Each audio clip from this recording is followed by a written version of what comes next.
Hi guys, it's Elliot here from Elliot FPU Reviews. Today I'll be showing you how to install the Betaflight configurator on your computer. Google stopped supporting Chrome apps on Google Chrome because some kind of reason I don't know.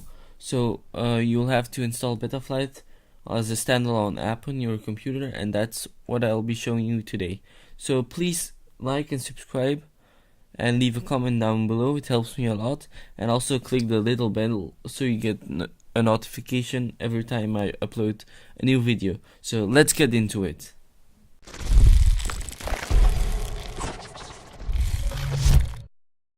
So installing the Betaflight configurator is really easy. You just need to go to this link. I'll leave it down in the description. You just have to click on that. So here you can see you get to GitHub. This is a platform for open source software. Since Betaflight is open source, it gets posted here. That means that anyone can look at the code and edit it and contribute to Betaflight. This is the page for the Betaflight configurator. As you can see, the current version is 10.1.0. In the future that will be higher. But now this is it. So here you can see the different versions for the different operating systems.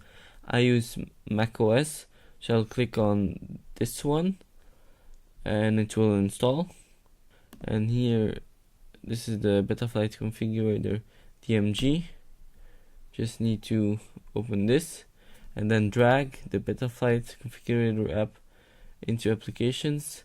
I already did this, so I won't do it again, but you just need to drag it, and then when you drag it, it will transfer, and after a few seconds it should be done, and then you can just go into your applications and click on the configurator app and it will open Betaflight.